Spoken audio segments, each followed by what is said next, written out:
क्या हुआ जब 447 सालों बाद हल्दी घाटी की खुदाई में मिला कुछ ऐसा जो आपके भी रोंगटे खड़े कर देगा और उस युद्ध की पुनः यादें ताज़ा कर देगा, जिसमें मात्र 5 घंटे के अंदर 500 सैनिक की जान गई थी।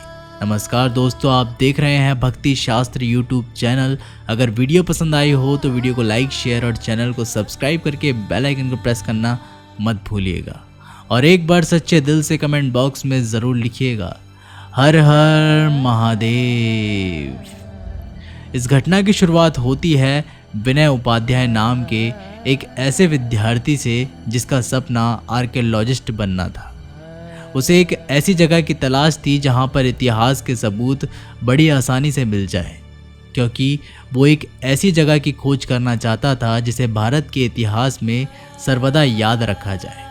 तभी एक महान आर्कियोलॉजिस्ट ने उसे सलाह दी कि तुम्हें उदयपुर से 40 किलोमीटर दूर स्थित हल्दी घाटी ज़रूर जाना चाहिए, क्योंकि 18 जून 1576 में हल्दी घाटी में जो युद्ध हुआ था उसे इतिहास का सबसे बड़ा युद्ध कहा जाता है, जो कि महाराणा प्रताप और अकबर की सेना के बीच हुआ था। विनय बचपन से ही महाराणा प्रताप को बहुत ही मानता था। उनकी बहादुरी के किस्से उसने बहुत सुने थे, जिसके बाद अब वो हल्दी घाटी के उस युद्ध को बारीकी से जांचना चाहता था, जिसके लिए वो राजस्थान के उदयपुर से करीबन 40 किलोमीटर दूर एक दर्रे पर पहुंचा, जहां की मिट्टी बहुत ही पीली थी। इसी कारण इसे हल्दी घाटी कहा जाता है। हल्दी घाटी पर पहुंचने के बाद उसे पता चला कि मुख्य लड़ाई तो यहाँ से 4 किलोमीटर दूर रक्त तलाई में हुई थी। विनय ने रक्त तलाई में बहुत छानबीन करी, लेकिन वहाँ उसे कुछ भी प्राप्त नहीं हुआ। वहाँ अपने साथ एक मेटल डिटेक्टर भी लेकर घूम रहा था। निराश मन से विनय पुनः हल्दी घाटी से लौट आया, लेकिन उस समय वहाँ पर बहुत ज़्यादा धूप पड़ रही थी। ऐसे में वह पास ही जंगलों के इलाके में चला गया। वहाँ पर आराम करने लगा। उसी जंगल इलाके में एक निश्चित स्थान पर मेटल डिटेक्टर बहुत ज़्यादा आवाज़ करने लगा। विनय समझ चुका था उस ज़मीन के अंदर कुछ खास चीज़ मौजूद है। उसने उस स्थान पर खुदाई करना शुरू किया। उस स्थान पर खुदाई करते करते उसे तकरीबन 1 घंटा हो चुका था। तभी उसे एक ऐसी नुकीली चीज़ दिखाई दी जो भाले के समान प्रतीत हो रही थी, लेकिन वो काफ़ी भारी था और वो उसे अपने हाथों से हिला नहीं पा रहा था। जब उसने उस जगह पर और खुदाई की तो एक अंदर से बहुत ही बड़ा और विशाल भाला निकल करके आया, जिसका वजन तकरीबन 80 से 100 किलो मालूम पड़ रहा था।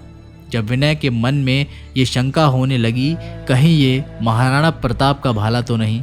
जिसके बाद विनय ने हल्दी घाटी युद्ध के बारे में पता लगाया तो उसे पता चला कि इस युद्ध में महाराणा प्रताप के पास केवल 20,000 सैनिकों की सेना थी, बल्कि अकबर के पास 50,000 सैनिकों की सेना थी। ये इतिहास का सबसे बड़ा युद्ध था, लेकिन ना तो इसमें अकबर जीत पाया और ना ही राणा हारे। इस युद्ध में लड़ते लड़ते महाराणा प्रताप को बंदूक की गोली सहित 8 बड़े बड़े घाव लगे थे और तीर तलवार के भी अनगिनत खरोचे थी। फिर भी वो अपनी सेना के साथ युद्ध लड़ते ही रहे। ऐसा माना जाता है कि ये युद्ध बिना हार जीत के ही समाप्त हो गया। जिसके बाद अपने कुछ सैनिकों के साथ महाराणा प्रताप हल्दी घाटी के जंगलों में चले गए, जिसके बाद उन्होंने कुछ समय तक अपना जीवन वहीं पर बिताया, क्योंकि विनय को भी ये भाला हल्दी घाटी के जंगलों से प्राप्त हुआ था। ऐसे में उसका शक यकीन में बदल रहा था कि ये सचमुच में महाराणा प्रताप का भाला तो नहीं। तभी उसे पता चला कि महाराणा प्रताप का असली भाला और कवच तो उदयपुर शहर के सिटी पैलेस में रखे हुए हैं। अब चाहे ये भाला महाराणा प्रताप का हो या ना हो, लेकिन विनय की एक खोज इतिहास के पन्नों पर सदा के लिए अमर हो गई। इस घटना को लेकर आप क्या विचार रखते हैं दोस्तों? हल्दी घाटी युद्ध के बारे में आप क्या सोचते हैं? हमें नीचे कमेंट बॉक्स में ज़रूर बताइएगा। अगर वीडियो पसंद आई हो तो वीडियो को लाइक, शेयर और चैनल को सब्सक्राइब करके बेल आइकन को प्रेस करना मत भूलिएगा। मैं जल्दी मिलता हूँ एक नई वीडियो के साथ। तब तक के लिए धन्यवाद।